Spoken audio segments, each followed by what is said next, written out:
I returned for Christmas. I found my daughter sat alone with no gifts. A note from my mother-in-law. We're celebrating without her in the Bahamas. She's your burden. She wasn't crying. She looked at me and said, Dad, while they were packing, I found something in Grandpa's office. They don't know I have it. She handed it to me. I saw it and laughed. I made a call. They had no idea what was waiting for them when they came back. But before I begin, please like and subscribe to the channel. And we'd love to hear which part of the world are you joining us from. Let us know. Now, let's dive into today's story. Trent Holloway had been awake for 22 hours straight when he crossed the Montana state line. The truck's heater rattled low and steady, pushing out warm air that smelled faintly of oil and stale coffee. Outside, the world was nothing but white. Snow had pressed down on the fields, packed tight along the highway shoulders, and turned the roadside pines into heavy gray shapes half dissolved in the dark. A reflective sign swept through the headlights and disappeared behind him. Bozeman, 41 miles. He rolled his neck, heard it crack, pressed a little harder on the gas. 6 weeks in North Dakota. 6 weeks of frozen ground and cracked knuckles and pipeline work that had no patience for tired. The kind of job that stripped everything down to function. Wake up, eat, work, sleep, repeat, until you stopped thinking in terms of weeks or weather and just thought in terms of what still needed doing. He had missed Thanksgiving. He had missed 2 of Macy's school events, a reading performance and a science fair.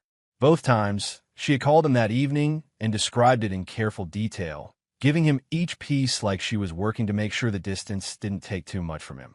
He had listened and laughed in the right places, and each time he hung up, he had sat for a minute in the bunk room silence with a kind of ache that never got easier to carry and that he had never once talked about out loud. But the job had closed 3 days ahead of schedule. The crew had been solid. The weather had cooperated during the final stretch, and Trent had been on the road before noon without calling ahead. He had made the decision somewhere around the Nebraska border. A surprise was worth more right now than a phone call. He wanted to see her face before she had time to prepare it. He had pictured it the whole drive down. Macy hearing the truck crunch into the driveway. The front doors swinging wide before he even killed the engine. Her running out in her socks, not stopping for shoes, not stopping for a jacket, not stopping for anything. Arms already out before she hit the porch steps. And Lauren in the doorway behind her, backlit and warm, shaking her head in that way she had when she was pretending to be exasperated but wasn't. The living room light golden through the curtains. He had driven the last 4 hours on that image.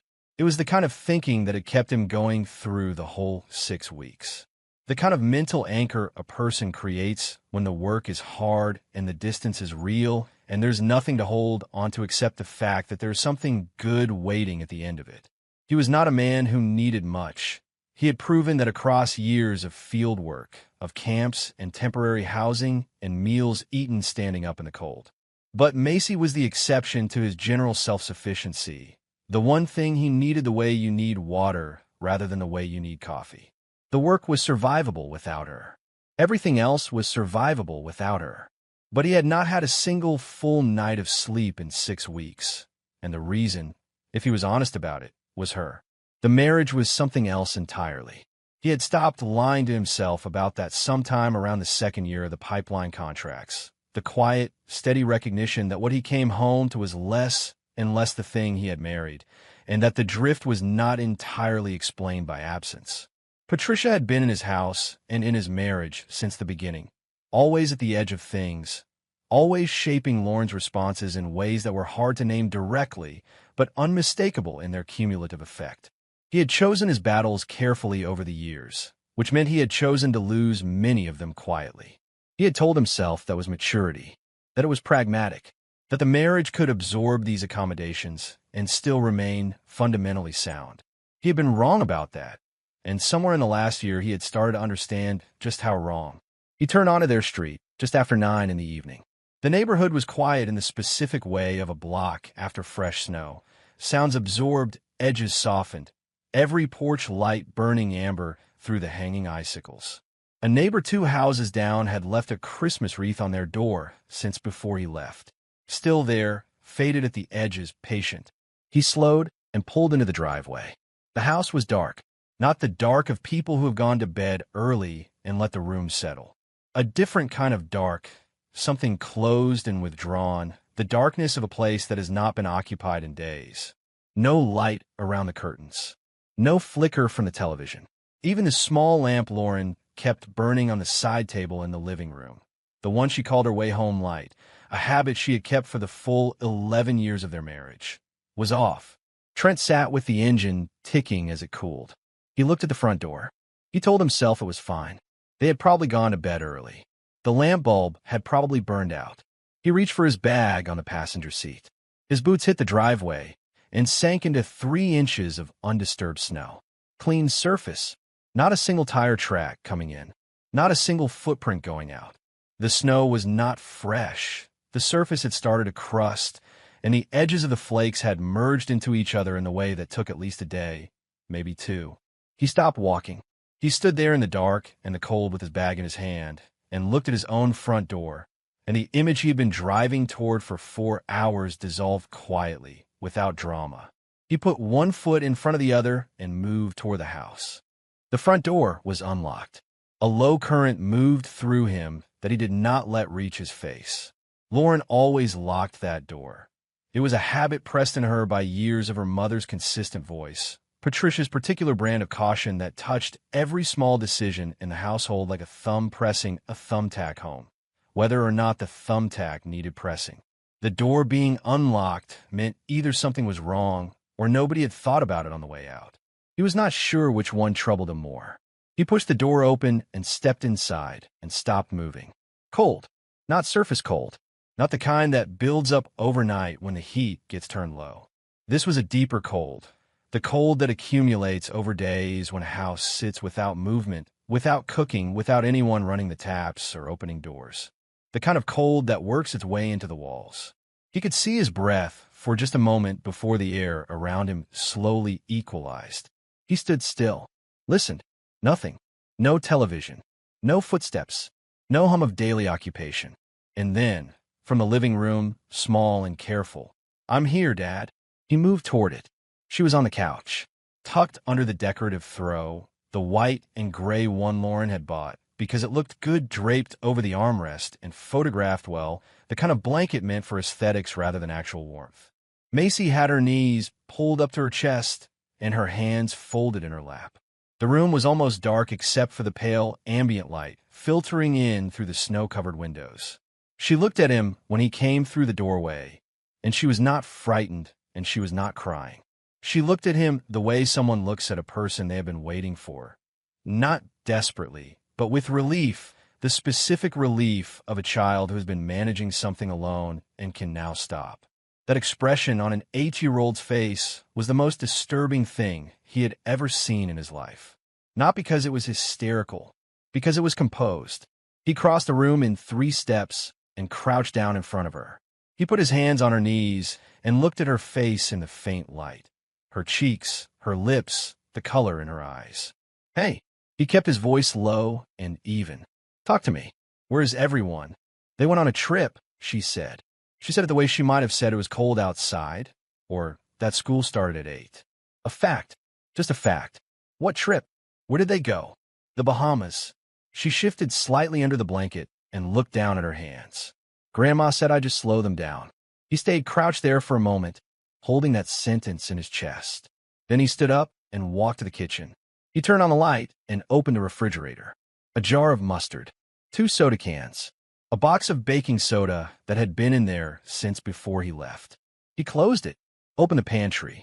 A cereal box on its side, light enough when he lifted it to have almost nothing in it. A single can of chicken broth. A row of spices that no child would ever open on her own.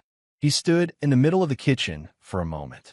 He was not a man who needed to pace or move when he was thinking. He stood still and let the full shape of the situation settle over him the way cold air settles into a space. Evenly, completely, without drama. He had walked into this house expecting warmth and found a cold, dark room and a child who had been rationing cereal for 2 days. His wife had left a note on the counter in her slanted handwriting that communicated, with its breezy brevity, not just what she had done, but how she had thought about doing it, as an inconvenience managed, not a failure to account for. On the counter beside the empty fruit bowl, there was a note, torn from the small notepad they kept near the phone, written in Lauren's looping, slightly slanted handwriting. The kind of handwriting you use when you're writing something standing up, not sitting down, not giving it much time.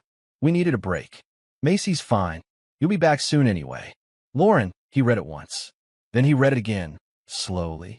Then he set it back down on the counter, very carefully, and he stood there with his hands braced lightly on the edge of the counter, and he looked at the wall. He heard Patricia in every word of it. He had been hearing Patricia in Lauren's decisions for years. Her logic, her framing, her particular gift for presenting other people's needs as responsibilities those people had already pre-agreed to carry. Patricia Doone had spent her entire adult life deciding what was necessary and then informing everyone around her of the decision after the fact, with the serene confidence of someone who has never been seriously held accountable for the gap between what she said and what actually happened. Lauren had grown up inside that system and had come call it good judgment.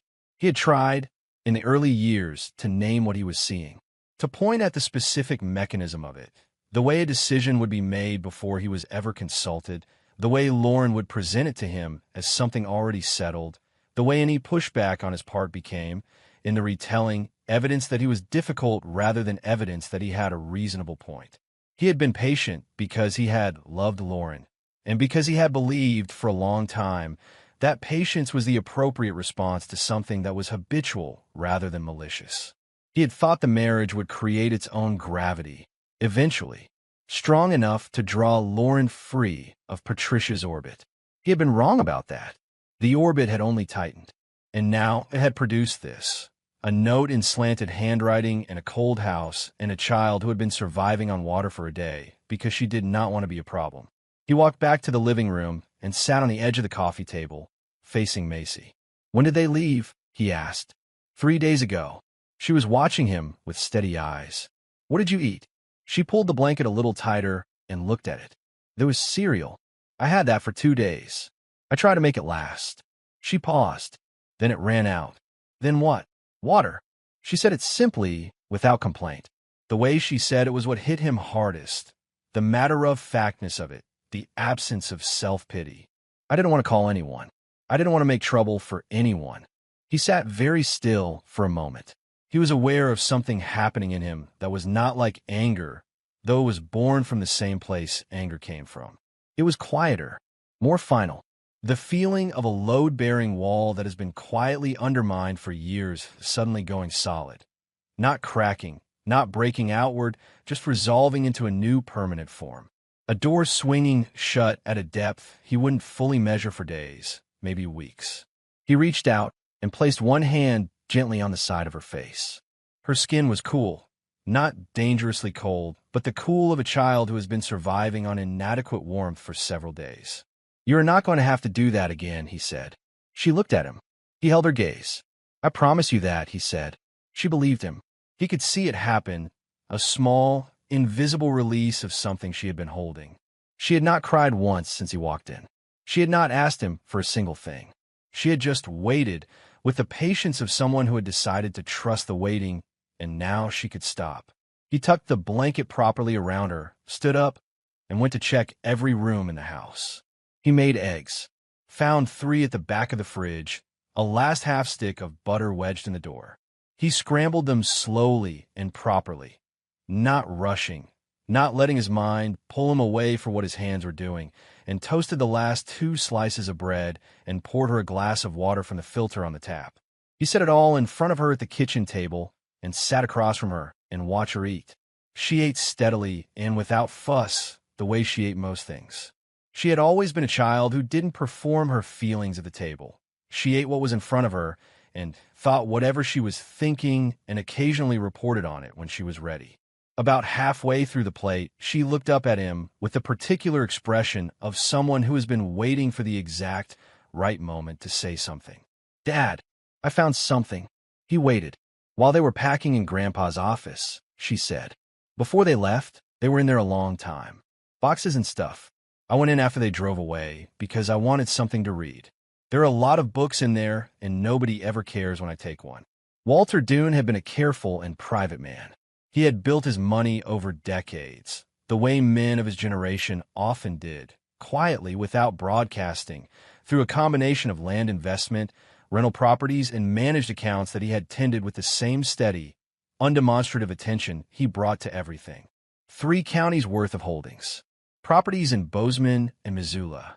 Numbers that the people around him had consistently underestimated, because Walter had never found it useful to let anyone know exactly what he was worth.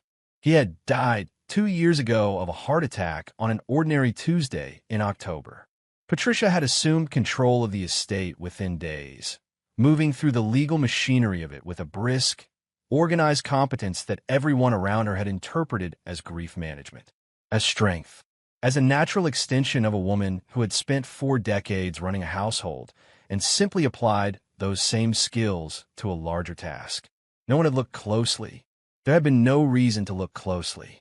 Macy led him down the hallway after she finished eating. Walter's office was a room that had always carried a particular atmosphere, formal and still, smelling of old paper and the faint residue of pipe tobacco that had soaked into the furniture years before Walter gave it up. The shelves were lined with binders, reference books, and the kind of organized filing system that belonged to a man who trusted paper more than memory. Some of the file drawers were open. 2 cardboard boxes near the window had been moved and res-tacked without much care, as if someone had been sorting through them in a hurry and had not bothered to make it tidy. Macy pointed to the desk. Wedged partially under the edge of the desk blotter, almost flush with the surface, was a thick manila envelope. Nothing written on it. No label. "I think they forgot it," Macy said quietly. Or maybe they didn't see it. It was under the corner. Trent picked it up. Heavy. He turned it over in his hands, felt the weight of it, then opened the unsealed flap and drew out the contents.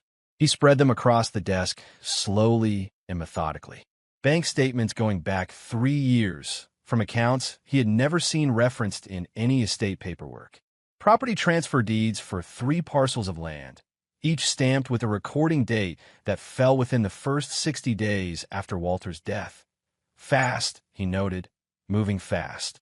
A letter on financial firm letterhead from Helena, dated 18 months ago, referencing a portfolio review and alluding, in careful professional language, to discrepancies in the recorded asset transfers that had not been satisfactorily resolved.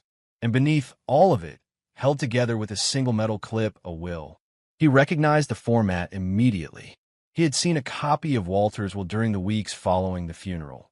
A standard document, formal and clean, leaving the estate primarily to Patricia with modest provisions for Lauren.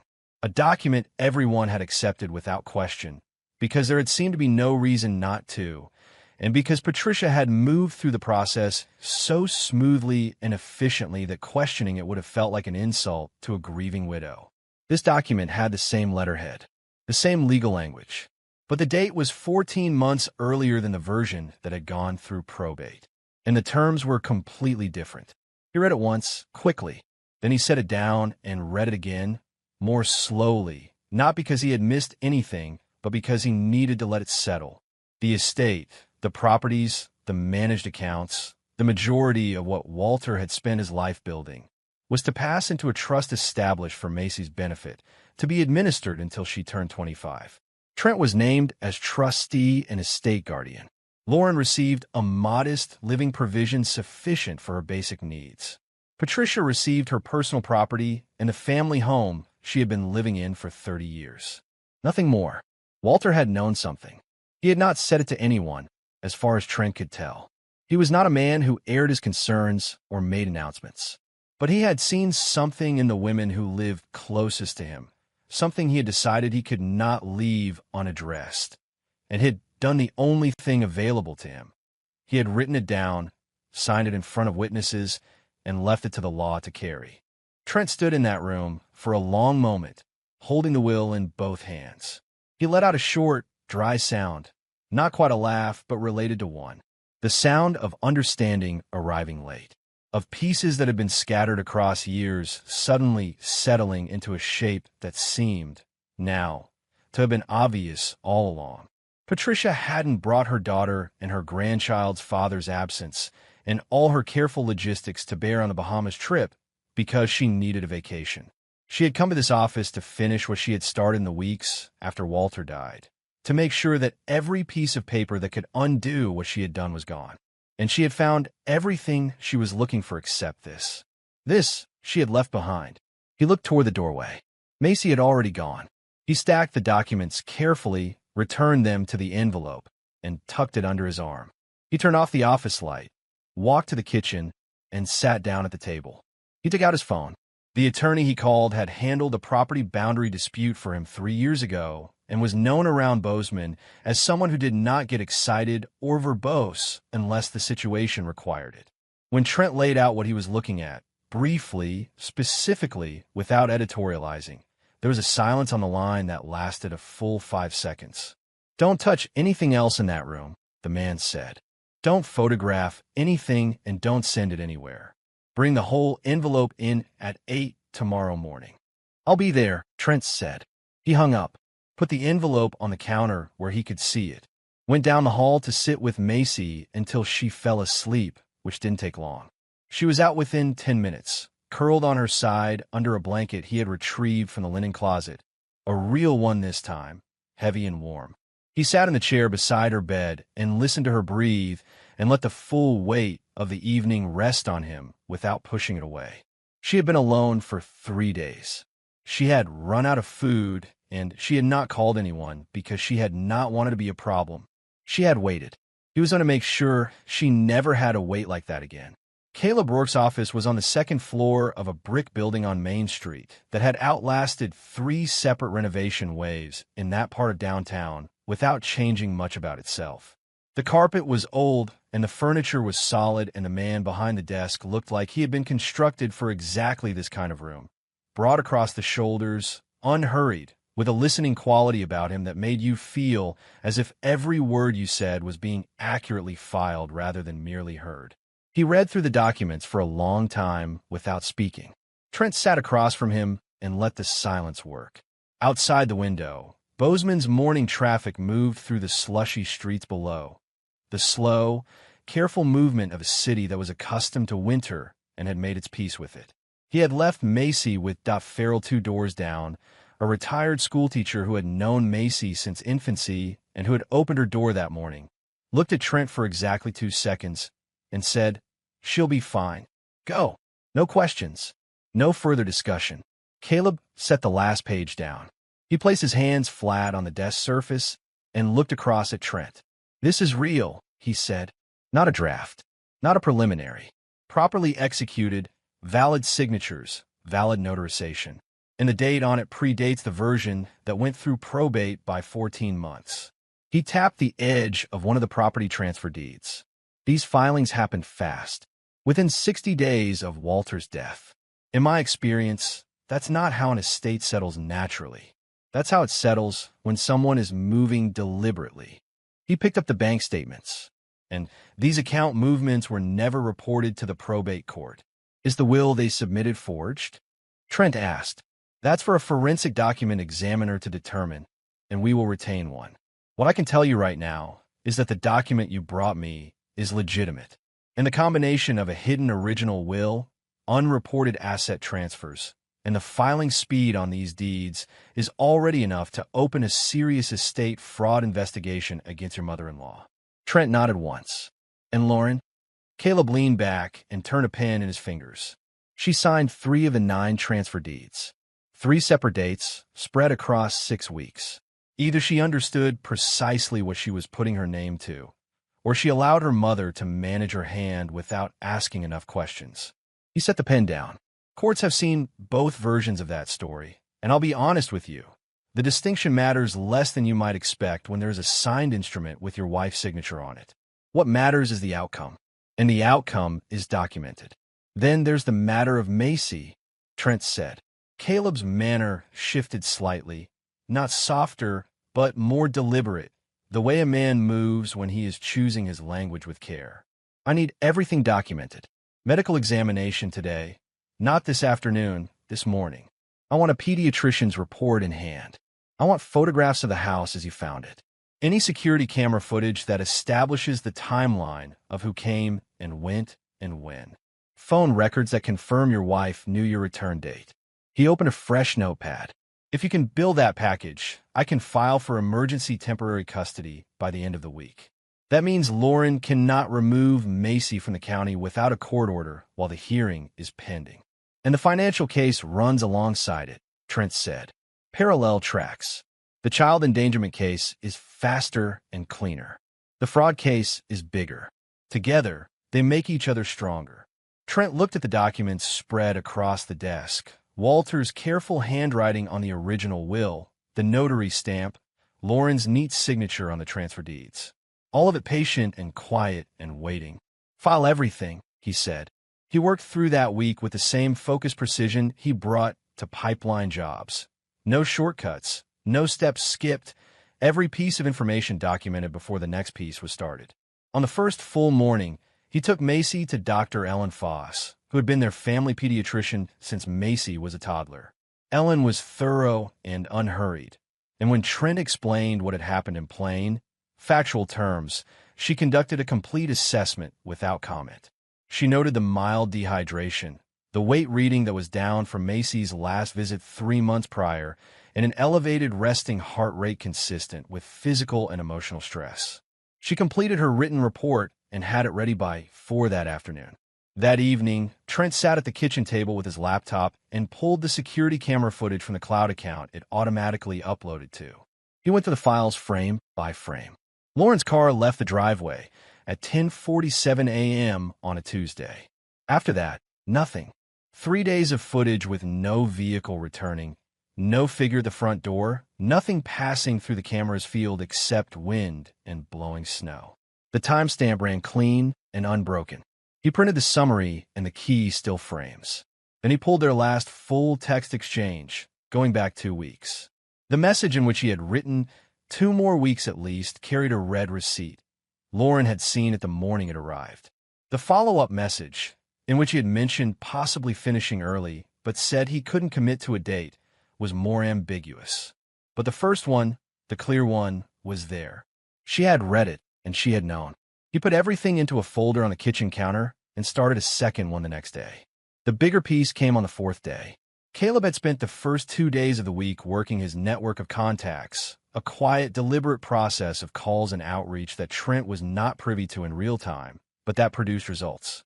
One of those calls reached a man named Douglas Hart, who had served as Walter Dune's personal financial advisor for 11 years before Walter's death and was retired now in Billings. He answered the phone on the second ring. Caleb gave Trent the summary that same evening in the same office. "He's willing to testify," Caleb said. "He told me that approximately 2 months before Walter died, Patricia came to him and asked about restructuring certain accounts so that they would transfer automatically to her on his death, bypassing the will entirely. He declined. He thought that was the end of it." He paused. After Walter died, Douglas attended the estate proceedings out of respect. He sat in that room, and he saw the will they presented to the court, and he knew immediately that it was not the document Walter had shown him and discussed with him in detail. But he told himself he was misremembering. He said he wasn't certain enough to cause trouble for a grieving family. "But now he is," Trent said. "Now he is." Caleb opened a folder. He kept copies of the session notes Walter sent him after every meeting. Walter had a habit of sending written confirmations after every significant conversation, 11 years of them. They discussed the will explicitly. They discussed Patricia's approach to him. They discussed Walter's decision to restructure the estate in Macy's favor and his reasons for it, which he apparently laid out in writing with considerable clarity. Caleb looked at Trent. Walter knew what Patricia was likely to do after he was gone. He built as much of a paper trail as he could. He just wasn't able to make sure the right document survived. Trent thought about Walter for a moment. He had never been particularly close with the man. Walter was contained and formal, the kind of person who kept his internal life while behind the perimeter of what he was willing to say in company. But he had paid attention. He had watched the people closest to him with the patient, private attention of someone who was taking stock. And when he had seen enough, he had done the only thing within his power. He had written it down. He had made it legal. and he had trusted that the paper would outlast the deception surrounding it. He had been right, just not in the way he had probably planned. Lauren signed 3 of the transfer deeds, Trent said. 3 of 9 across 6 weeks. Hart's testimony doesn't address Lauren's specific knowledge. Patricia ran the executor function, and Lauren wasn't always present for the transactional work. But the signatures are there, and the dates establish a pattern. It wasn't a single momentary confusion. Then we have everything, Trent said. Caleb looked at him across the desk. We have more than enough. He waited until all of it was confirmed and secured. The medical report, the camera footage, printed and annotated. The real will, now with Caleb's office, and submitted to the forensic examiner, whose preliminary finding had come back in 48 hours. The document was genuine, and the signatures matched Walter's verified handwriting from multiple independent reference samples. Douglas Hart's signed affidavit, the property deeds with their dates, the bank records, the full text message history, all of it in order, cross-referenced, and on file. Then he called Lauren. She picked up on the 3rd ring. Her voice had the easy warmth of someone who was somewhere beautiful and warm and had not yet been required to account for anything. He could hear ambient sound behind her, light wind, distant conversation, something open and southern. Hey, we're still here. Honestly, this place has been incredible. You wouldn't believe you left Macy alone. He said it flat, not with force, not raised. Stated the way you state a measurement or a temperature, a thing that simply is. A pause, brief. Then, oh God, is she okay? I thought Mom had arranged everything with Mrs. Cartwright. She said it was confirmed. She called her personally. Nobody came. 3 days. I have the security footage. No vehicle entered the property after you left. Trent, that's not. I have Macy's medical report. She was dehydrated. She ran out of cereal on the 2nd day, and she was drinking water. She told me she didn't call anyone because she didn't want to be a problem. He let that sit for a moment. She's 8 years old. The silence this time was different. The first pause had been the pause of surprise. This was the silence of someone who has heard something they cannot reframe and knows it. I didn't know it was that bad. Her voice had dropped, gone careful, gone deliberate. You know how Mom is. She says something is handled, and I believe it's handled. That's how it's always worked. She has never let something fall through that badly before. I had no reason to think. I know, Trent said. A brief pause. I would never have left if I found Walter's real will. The silence this time was complete. Not a pause, a total stillness. He could hear the ambient warmth of wherever she was in that silence. The faint outdoor sound still running in the background, and then none of it registered because the silence on her end had taken up all available space. Then Patricia's voice in the background. Close, sharp and controlled. What did he say? Lauren's voice, almost inaudible. Nothing. Just hold on, don't, Trent said quietly. Don't manage it right now. The documents are already with the court. The forensic examiner has confirmed the original will. Douglas Hart has signed a statement. He paused. You'll both want to come home soon. Trent, please, he ended the call. He set the phone on the kitchen table and sat back in his chair and stayed there for a while without moving. The house was quiet around him. Down the hall, he could hear the soft, ordinary sounds of Macy in her room. A drawer opening, something being set down, the small domestic soundtrack of an 8-year-old going about her evening. She had been sleeping well this week. The first morning after he came home and restocked the kitchen properly, she had opened the refrigerator, stood, and looked at it for a long, silent moment, and then closed it and walked to the table and sat down for breakfast without saying a word. She had eaten 2 full helpings and not left a single thing on her plate. He thought about what was coming. The courtroom. Lauren's tears, which he had already factored into his thinking. He knew the particular way she moved through confrontation, the instinct she had always had to find the angle of greatest softness and inhabit it fully. Patricia's composure, which would hold as long as it could and then wouldn't. The story they had probably begun constructing the moment he hung up. He felt none of what he might have expected to feel. No nervousness. No anticipatory grief for the marriage, which had been failing in quiet ways for years. No anger that needed managing. He felt clear. He felt the specific, grounded steadiness of a man who has done every part of the preparation correctly and is now simply waiting for the process to complete. He finished his coffee, rinsed the cup, went down the hall to say good night to his daughter.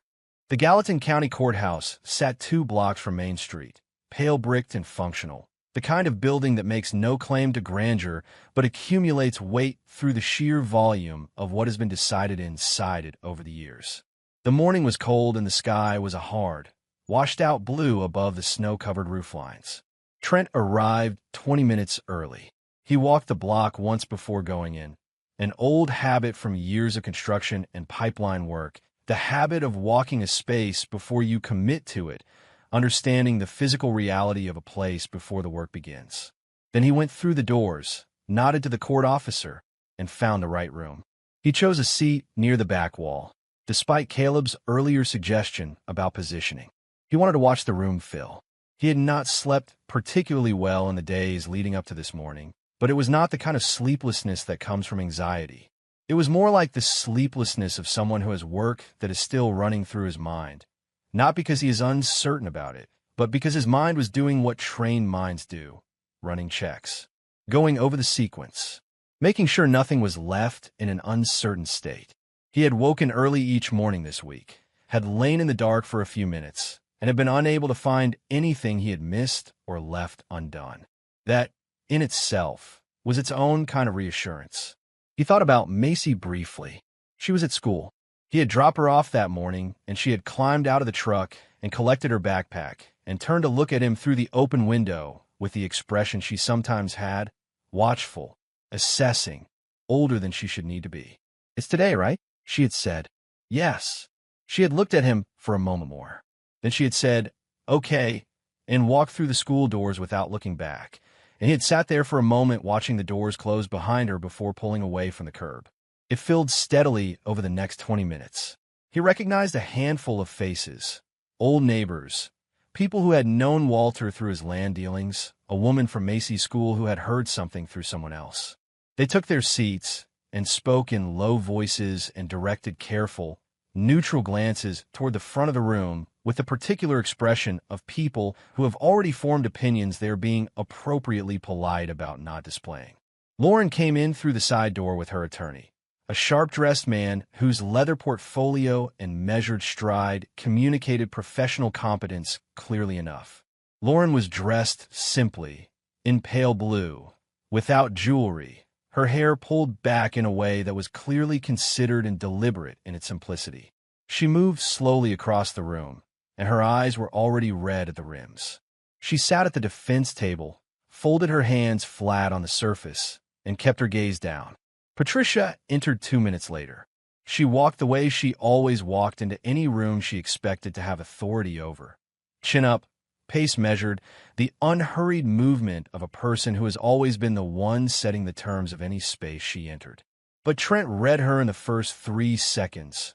A tightness around the eyes that was not grief, but active suppression, a jaw held 1 degree too deliberately, a stillness in the hands that was not relaxation, but its opposite. She sat beside Lauren and leaned in and said something brief and low, and Lauren gave a small, barely perceptible nod without looking up. The confidence was still present, but it was being managed now rather than simply felt. That was new. Caleb was at his table, arranging documents with the calm focus of someone who finds nothing dramatic about what he is doing, because he has done this many times and the drama is not the point. The judge entered and the room came to order. Lauren's attorney opened with a well-constructed frame. He was measured and sympathetic in the way good attorneys are. He acknowledged the facts that could not be denied and built a careful emotional shelter around his client using the ones that could be shaped. He talked about the extended absences, the pipeline contracts, the pattern of a marriage in which one partner carried the weight of daily life while the other worked across state lines. He described his client as someone who had relied heavily on her family network in the absence of a present partner, and who had made the misjudgment of trusting a family member's assurances about an arrangement she had believed was in place. It was not a bad argument. Trent gave him that. Lauren took the stand and had composed herself with care. Her voice was controlled, but carried a precise degree of fragility. Not weak, but vulnerable in the specific way that invites sympathy before scrutiny. She spoke about the years of the marriage with the fluency of someone who had been rehearsing the narrative. She described the loneliness of a Montana winter with a young child and a husband 3 states away. She described her mother as the constant, the presence who had helped manage the household, attended the school events, been there during the nights. Macy was sick and Lauren was stretched too thin to manage it alone. My mother has been there for everything that mattered, she said quietly. When I needed help, she was the one who showed up. I trusted her because she had never once given me a reason not to. When she said the neighbor was confirmed to check on Macy, I believed it completely.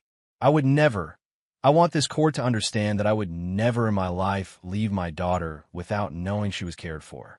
She held a pause, looked at her hands. Then she looked across the room directly at Trent. Her face shifted, a small, controlled erosion at the corners of her mouth, the kind of expression that arrives when someone has real feeling to lean into and chooses to lean. There was genuine grief in it, the grief of a person watching a situation reach an endpoint they had somehow failed to prevent even as they created it. My husband has built a case against our family, she said. Her voice was low and even. He wants to take my daughter away from me. But I have never, not one day of her life, stopped loving that little girl.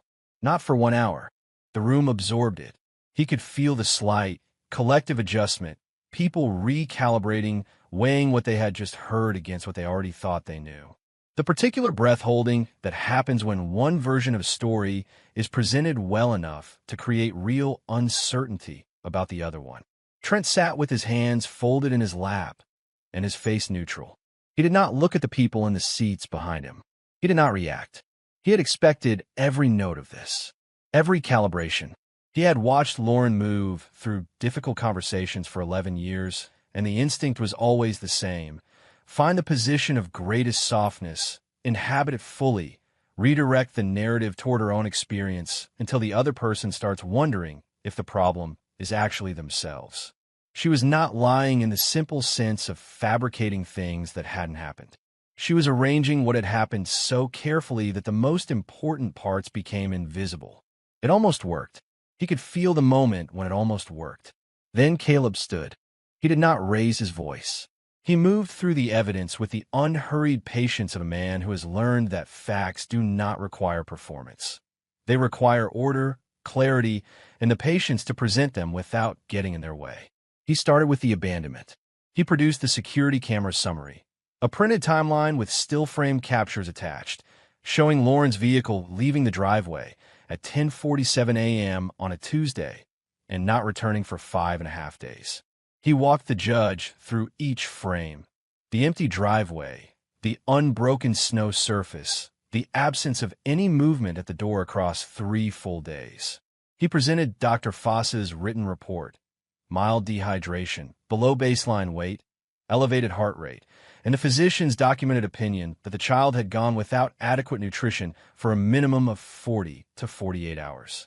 He noted the medical findings were consistent with the child's own account that she had been without food for over a day. He read Lauren's note into the record. Flat, word for word. We needed a break. Macy's fine. You'll be back soon anyway. He let the words sit in the air for a moment before he moved on. The way you let something rest after you've set it down so that people understand you're not rushing past it. Then he moved to the financial record. He placed the authenticated original will on the table, confirmed by 2 independent forensic document examiners as predating the version submitted to probate by 14 months. He walked the judge through the property transfer deeds one by one, identifying Lauren's signature on 3 of them, noting the dates and the 6-week interval across which they had been signed. He produced the bank statements and traced the flow of assets in clean, sequential terms, where the money had originated, where it had moved, and the fact that none of those movements had appeared in the probate court filing. Then he placed Douglas Hart's affidavit on the table. He summarized it in plain language. Walter Dune had revised his estate plan deliberately and documented the reasons for doing so. His wife had attempted to redirect those plans before his death, had been refused, and had proceeded through different means after his death. The will submitted to probate did not reflect Walter's actual intentions as documented across 11 years of detailed advisor correspondence. The original had been concealed. The room had gone genuinely still. Lauren's face had been changing since the moment Caleb stood, a slow process of erosion. Not a single crack, but a gradual settling. The way something fails when the structure beneath it is undermined piece by piece. By the time Caleb laid down the affidavit, she was no longer looking at the judge. She was staring at the table in front of her, and her attorney was still beside her, and Patricia, across the room, had gone to somewhere beyond the reach of what was happening in it. Her spine was straight. Her face was locked, but the confidence was gone from behind her eyes, replaced by something that looked less like composure and more like the absence of available options. "I didn't understand what I was signing," Lauren said. It came out low, directed at the table rather than the room. The statement of someone who needs to say something, even if no one responds. Caleb looked across at her, not unkindly, but without any yielding in his manner. "You signed 3 separate instruments," he said quietly, "on 3 separate dates, each more than a month apart. Each document contained a summary of its purpose on the first page. In plain language." He held one of the deeds up briefly. "You understood enough." The judge had not reacted throughout. She had the complete attention of someone who processes deeply and does not broadcast the processing. Caleb paused, and Trent recognized the quality of that pause. They had talked about this in the office the day before, and this was the pause that came just before the last thing. "Your Honor," Caleb said, "I'd like to present one final piece of evidence." The court officer brought a laptop around and positioned it toward the bench. The room shifted forward by a degree. Trent had installed the indoor camera about 8 months ago, tucked up behind the books on the highest shelf of the living room after he noticed that small things had been disappearing from the house. A watch he couldn't find, some cash from the bureau, a bracelet of Macy's that turned up later in an odd drawer. The camera had never captured anything useful for that particular concern. He had largely stopped thinking about it, until the night he came home and walked through every room in the house methodically and remembered that the cloud account was still running. He had sat at the kitchen table that first night with his laptop, going through weeks of automated uploads. Most of it was nothing. Macy watching television by herself. Macy eating cereal at the coffee table in the early afternoon, feet dangling. Trent had felt a quiet, heavy ache watching that. Her alone in the living room, eating cereal at the coffee table, the house empty around her, and he had set it aside and kept going through the files. And then he had found a one dated 3 days before the trip. The footage was captured from above and to the side in the slight fisheye perspective of indoor cameras, the audio coming through a small built-in microphone that caught the room with enough clarity to be useful. The image was lit by the flat afternoon light coming through the living room windows. Patricia stood near the center of the room, hands clasped in front of her in the way she always held herself when she was delivering a verdict. Lauren sat on the edge of the sofa, arms crossed, her gaze somewhere toward the window rather than at her mother. The court officer pressed play. Patricia's voice came through the speaker, clear and unhurried. "She'll be fine." A pause. Then Lauren, quieter. "And if something happens?" A beat. Patricia, turning slightly toward the window. "Then her father deals with it. That's his job." The room went completely still. Not the managed procedural stillness of a courtroom in session. Something real, something that arrived in the room and occupied it entirely. The particular silence that descends when the last remaining frame of a story collapses and the only thing left is what was always true, now spoken plainly in the person's own voice, recorded in their own home, while their daughter sat 2 feet away and nodded and said nothing. Lauren's hands came up and covered her face. Patricia did not move. She stared at the wall to her left, jaw set, eyes fixed on a point outside the room. Whatever was happening behind that face, she had spent too many decades behind that wall to let it out now. She gave it nothing. She sat inside her composure the way a person sits inside a structure they know has been compromised, but will not leave until they are required to. Lauren's attorney leaned toward her and said something low. She did not acknowledge it. Caleb gathered his papers, and sat down. Trent looked straight ahead and said nothing. The judge took 20 minutes. When she returned, she moved through the rulings with the precise, unhurried manner of someone who has already made the decisions and is now simply stating them. On the matter of custody, immediate and full transfer to Trent Holloway, effective at the close of proceedings. Lauren Holloway's access to the minor child was placed under supervised conditions pending the resolution of the pending criminal charges. On the matter of the marriage, the divorce petition already on file was granted. The court recommended mediation only in matters relating to the child's formal custody schedule and only following the resolution of the criminal proceedings. On the financial matter, all identified documents were referred to the district attorney's office and the county probate court for a full estate review. The assets identified as improperly transferred were to be frozen pending that review. The court's preliminary findings stated that significant fraud had likely occurred and referred both Patricia Doon and Lauren Holloway for formal criminal charges: estate fraud, falsification of legal documents, and procedural deception of the probate court.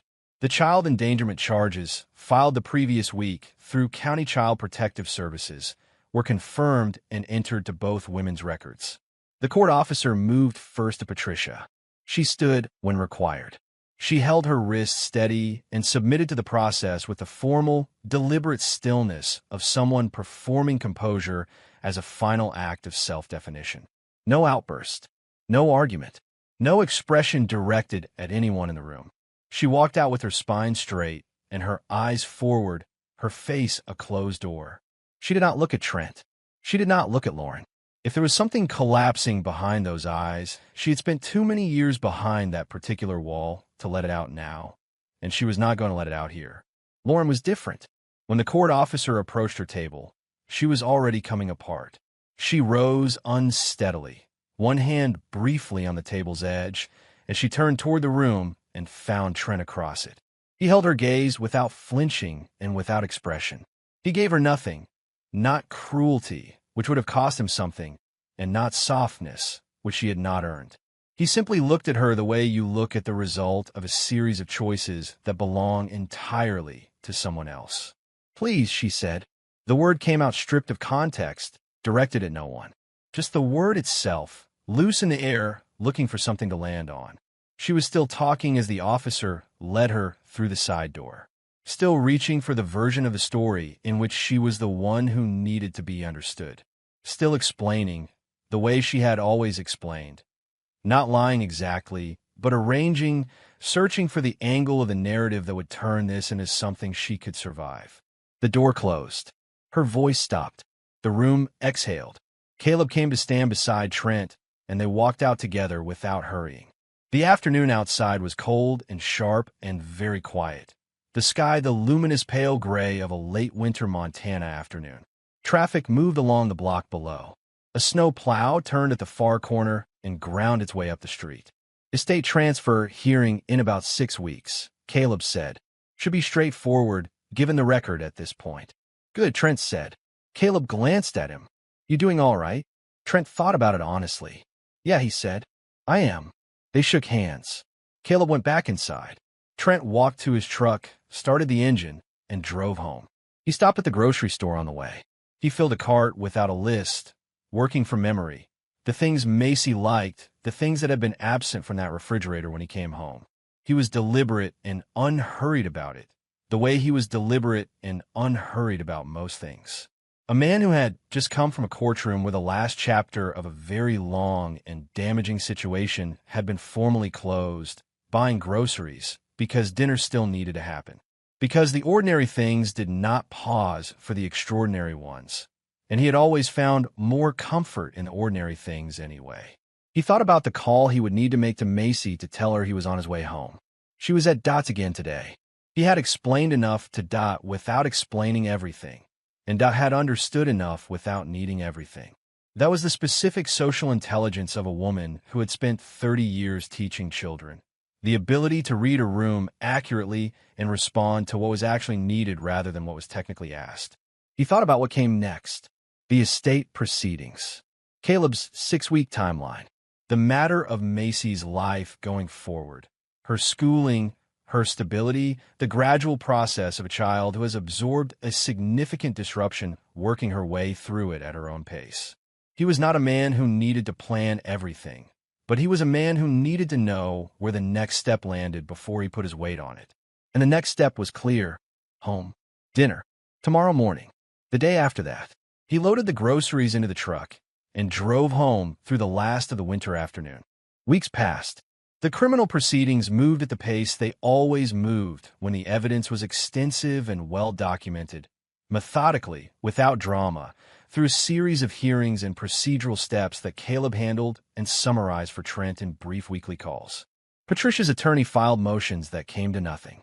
Lauren's attorney negotiated terms. Trent was informed of the outcomes and signed the necessary documents and did not attend any of the subsequent hearings. He had been present for the part that mattered. The estate hearing came in 6 weeks, as Caleb had predicted. The frozen assets were formally transferred into the trust. Macy's name was entered into the legal record as the principal beneficiary of her grandfather's real intention, the one he had documented carefully and trusted to survive, and it had, in the end, done exactly that. Walter's final act of care for his granddaughter had been validated in the same building where it had been undone, and there was something fitting about that, Trent thought, even if fitting was not the same as easy. He focused instead on the house. He shoveled the driveway every morning before Macy woke up, which became its own kind of ritual without his planning it that way. The early dark, the cold air, the clean sound of the shovel, the quiet street before the day had properly started. He repainted the kitchen on a Saturday, the two of them at it with rollers, Macy in an old t-shirt, achieving considerably more paint on herself than the wall and treating each drip as a significant accomplishment. He fixed the heater vent in her bedroom that had been rattling and only half functioning for a year. He repaired the back gate. He replaced the broken shelf bracket in the hallway closet that he had been meaning to fix since March. He worked through the house systematically the way he worked through any job. Not in a rush, but steadily, each thing handled properly before moving to the next.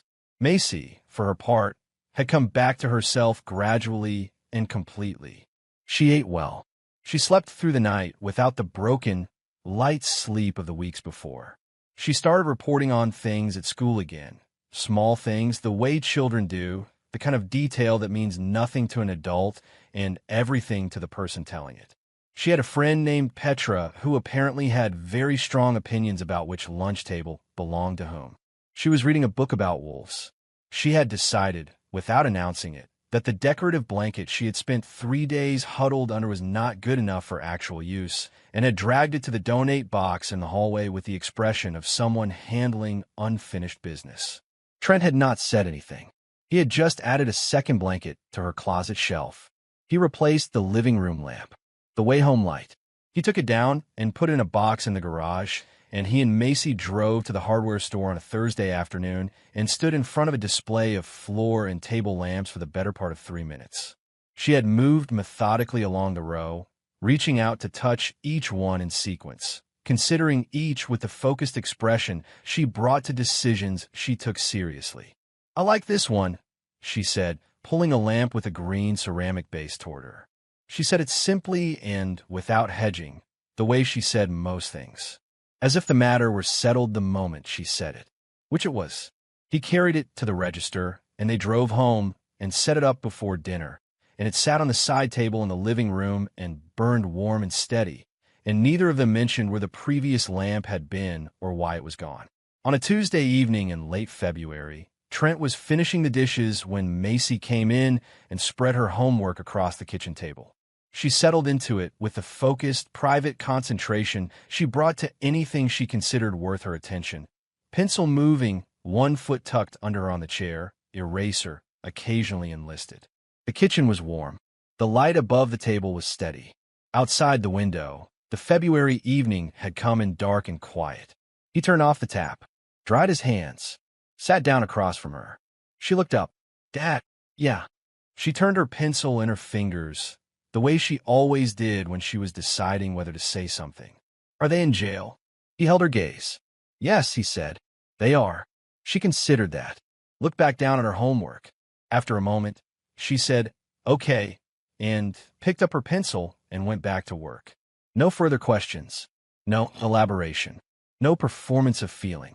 Just a small person who had received the information she needed, processed it, and moved on.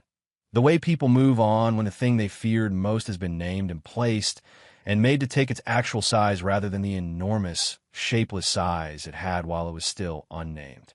Trent sat there and watched her. The kitchen was warm around them. The light was steady. Outside, the last of the winter dark had settled in, and the snow on the back steps caught the porch light and turned its soft gold along the edges. Somewhere down the street, a car moved slowly through the quiet and was gone. He thought about what they had believed, the two of them, each in her own way, both formed by the same long-standing assumption that the world could be managed if you moved quickly enough and controlled enough of the available information.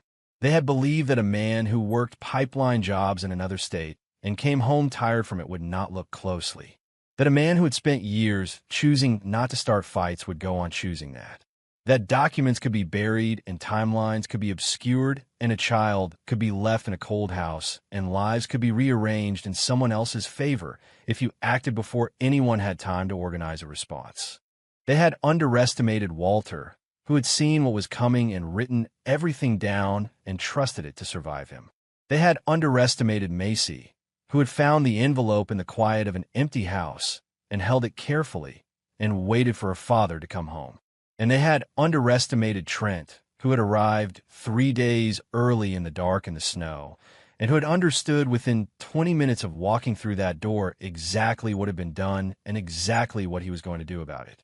Not with anger, not with noise, with the same precision and patience he brought to any job that mattered. The kind of work where getting it right the first time is the only acceptable outcome. They had counted on speed, on secrecy, on the assumption that nobody would look closely enough. They had been wrong about all of it, and they had paid for it, and they would keep paying for it, and that was no longer Trent's concern. Macy stacked her homework and said, "Can we watch something before bed?" He said yes. They went to the living room together and settled on the couch. Macy under the heavy blanket, the good one, her socked feet tucked under her, the green-based lamp burning warm and steady on the table beside them. The television came on, and the room filled with its quiet, ordinary light. The house held them the way a good house should, without effort, without drama, without requiring anything from either of them except to be in it. Outside, the winter went on, but inside it was warm, and that was enough.